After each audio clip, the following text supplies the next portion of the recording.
Good morning, students. Myself, Dr. R.P. Bagdi, Assistant Professor, Department of ABST, SPC Government College, Asmer.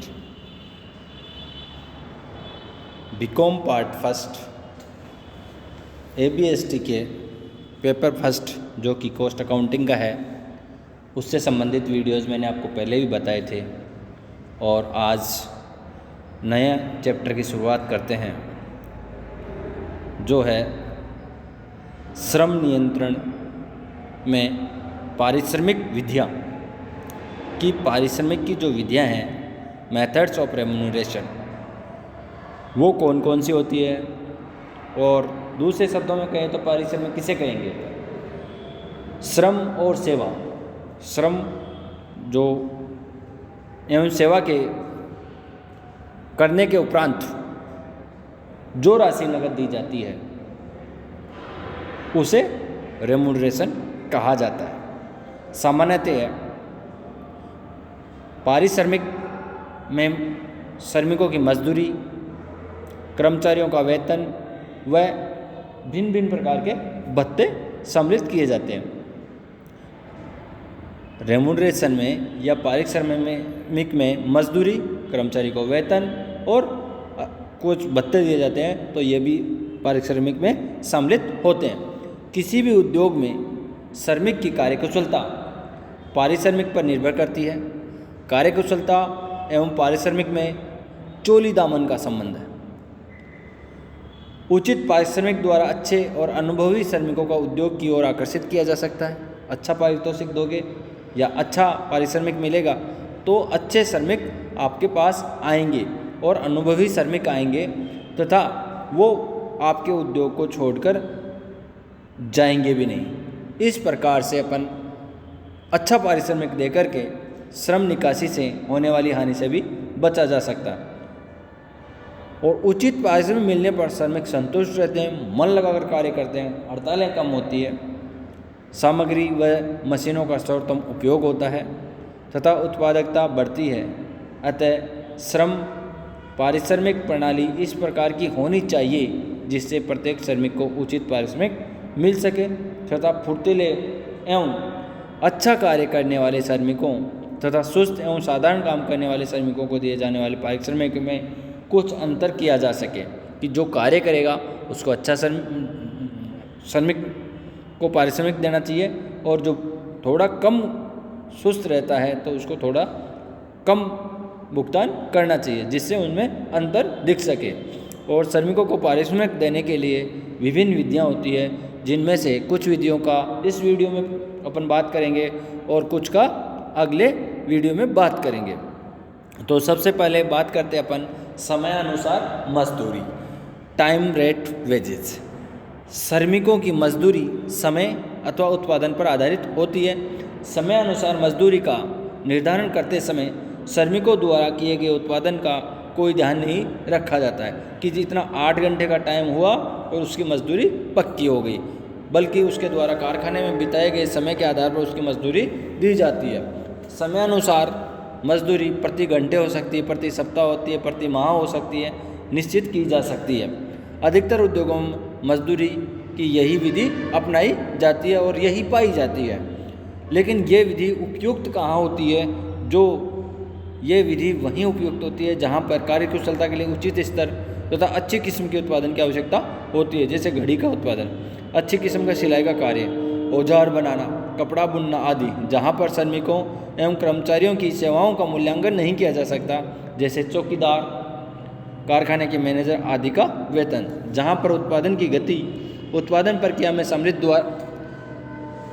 में समय द्वारा संचालित होती है अथवा मशीन की गति पर मशीन को चलाने वाले का स्वयं नियंत्रण नहीं होता। इस प्रकार की स्थिति प्रक्रिया उद्योग प्रोसेस इंडस्ट्रीज में पाई जाती है जहां कार्य की गति वाहक पट्टों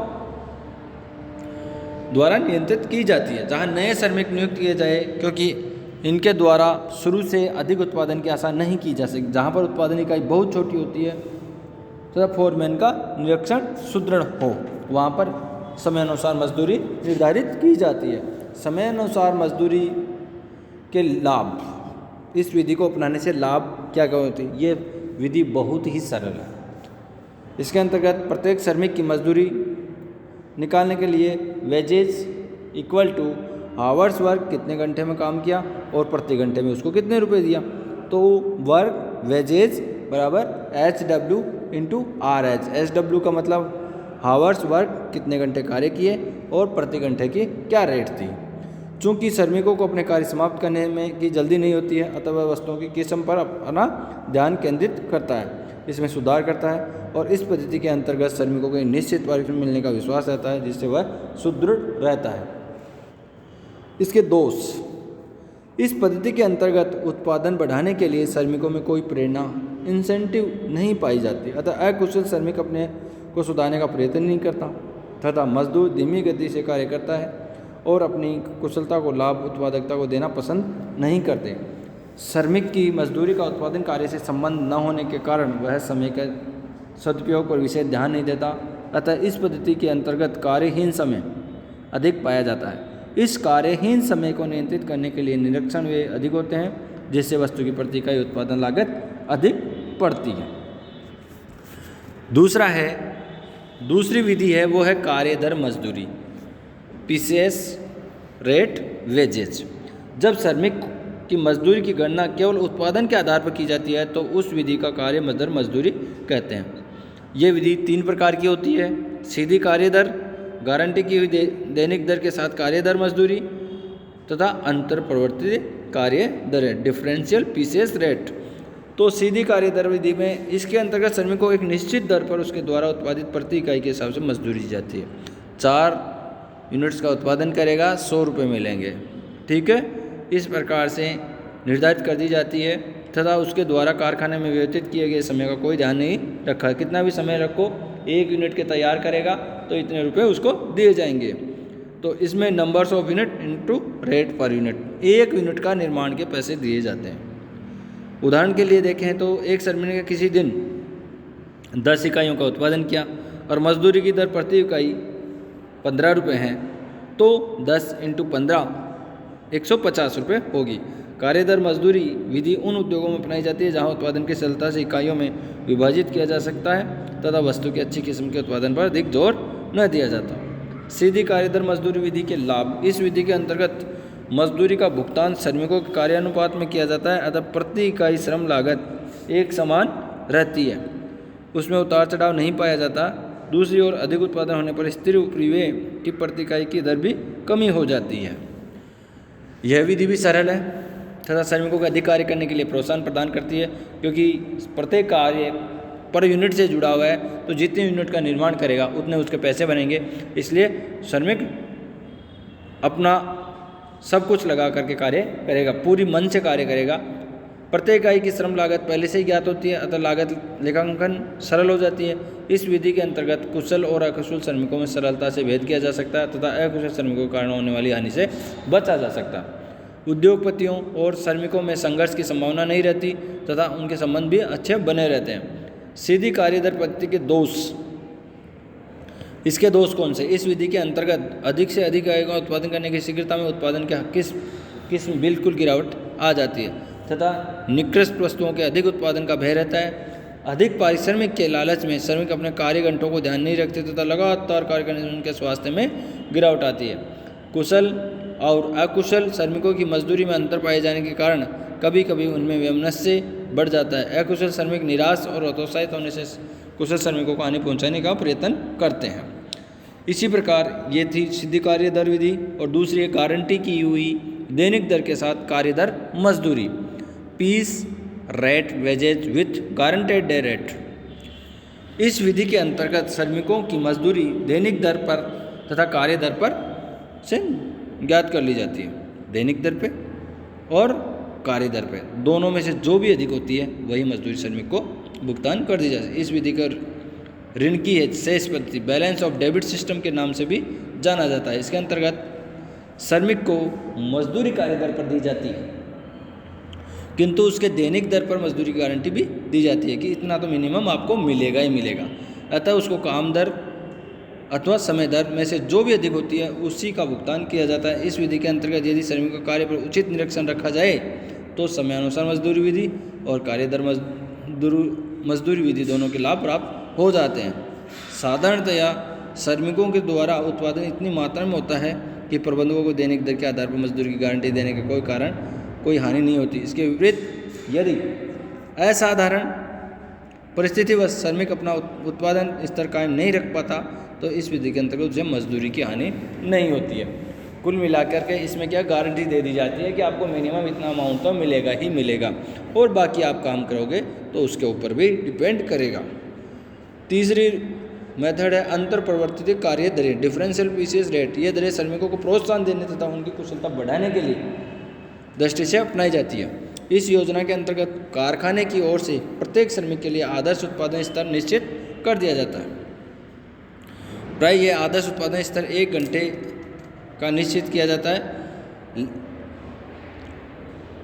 इस आदर्श उत्पादन का प्रमाप उत्पादन के नाम से भी माना जाता है कि इतना आपको मजदूरी का निर्धारण प्रमाप उत्पादन स्तर के आधार पर किया जाता है। ऐसे श्रमिक जो प्रमाप उत्पादन स्तर से कम उत्पादन करते हैं उनकी श्रम दरें कम होती है तथा प्रमाप उत्पादन से अधिक उत्पादन करने पर एक निश्चित स्टैंडर्ड दे दिया जाता है उनको। कहने का मतलब अंतर प्रवर्तित कार्य दरें में क्या करते हैं, एक निश्चित स्टैंडर्ड दे दिया जाता है कि इस तक आप करोगे तो आपको इतने रुपए मिलेंगे और इससे ऊपर कार्य करोगे तो इतनी दरें मिलेगी। उत्पादन स्तर से अधिक उत्पादन करने वाले श्रमिकों को दरें ऊंची दर पर निश्चित की जाती है। इस प्रकार विभिन्न स्तर की कुशलता वाले श्रमिकों के लिए विभिन्न श्रम दरें निर्धारित की जाती है। इसमें पहली है टेलर विधि। इस विधि का जन्मदाता F.W. टेलर था। टेलर के अनुसार कार्य अनुसार मजदूरी की 2 दरें प्रचलित होनी चाहिए। एक दर उन श्रमिकों के लिए जिनका उत्पादन प्रमाप से नीचा हो और दूसरी दर उन श्रमिकों के लिए जिनका उत्पादन प्रमाप से ऊंचा हो। जब टेलर विधि प्रथम बार लागू की गई थी तो प्रथम दर दूसरी दर का 50% होती थी। इस विधि के अंतर्गत मजदूरी की गणना कार्य अनुसार की जाती है। सर्वप्रथम किसी श्रमिक का वास्तविक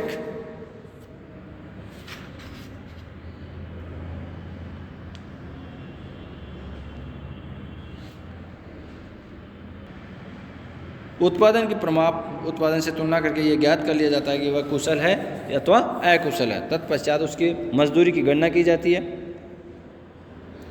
इस विधि के अंतर्गत अकुशल मजदूरों को साधारण मजदूरी का केवल 80% भुगतान किया जाता है, जबकि कुशल मजदूरों को प्रोत्साहन देने के उद्देश्य से साधारण मजदूरी का 120% भुगतान किया जाता है। उदाहरण के लिए कह सकते हैं प्रमाप स्टैंडर्ड टाइम अगर 10 इकाई प्रति घंटा है और मजदूरी दर है जो 10 रुपये प्रति इकाई है। प्रमाप से नीचे उत्पादन पर मजदूरी दर 80% 10 इकाइयों और उससे ऊपर होगी तो प्रमाप या प्रमाप से ऊपर उत्पादन पर मजदूरी दर का 120%। 8 घंटे कार्य में एक दिन में ए ने 75 इकाइयाँ तथा बी ने 100 इकाइयों का उत्पादन किया। ए व बी की मजदूरी किस प्रकार निकालेंगे, तो 8 घंटों का प्रमाप उत्पादन 10 × 8 80 इकाइयाँ, ए का उत्पादन 75 इकाइयाँ, प्रमाप स्तर 80 इकाइयों से नीचा है। ए को मजदूरी मिलेगी 10 × 80/100 8 रुपये प्रति इकाई, तो 75 × 8 600 इकाइयाँ।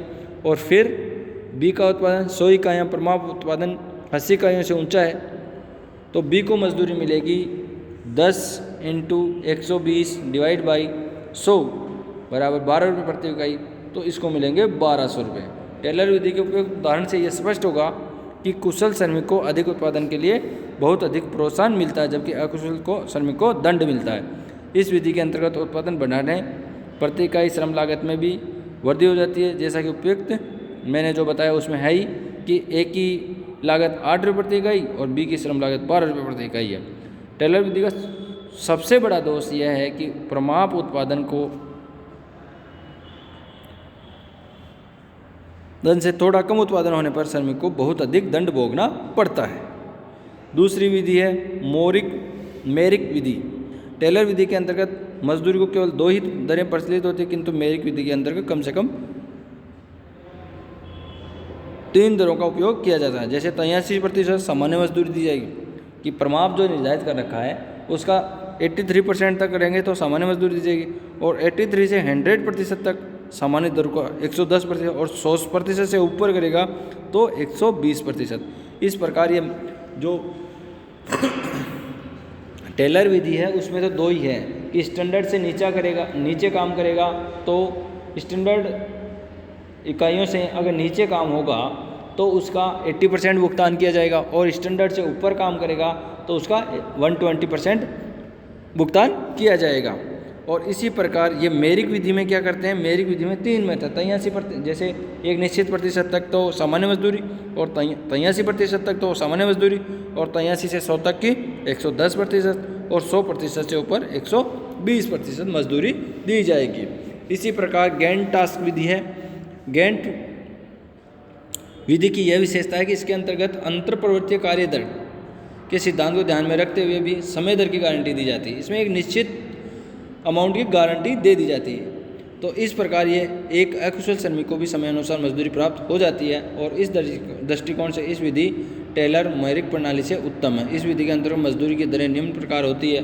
परमाप के नीचे सामान्य मजदूरी गारंटी की हुई कि 100 रुपये 200 रुपये जो भी निर्धारित किया हुआ है, उससे नीचे कोई काम, प्रमाप जो निर्धारित किया हुआ है उससे नीचे अगर कोई काम करता है तो उसकी एक निश्चित अमाउंट होती है जो भी कंपनी द्वारा या उद्योग के द्वारा निर्धारित कर दी जाती है। और प्रमाप के बराबर उत्पादन करने पर समयानुसार मजदूरी दर और 20% बोनस, अर्थात सामान्य मजदूरी दर का 20% बोनस मिलेगा। और प्रमाप से अधिक उत्पादन कुल उत्पादन और कार्य दर के अनुसार ऊंची दर पर मजदूरी। इस प्रकार से ये गैंट टास्क विधि थी। और इसके बाद बोनस योजनाएं हैं जो कि अपन आने वाले वीडियो में देखेंगे। आज के लिए इतना ही। Thank you.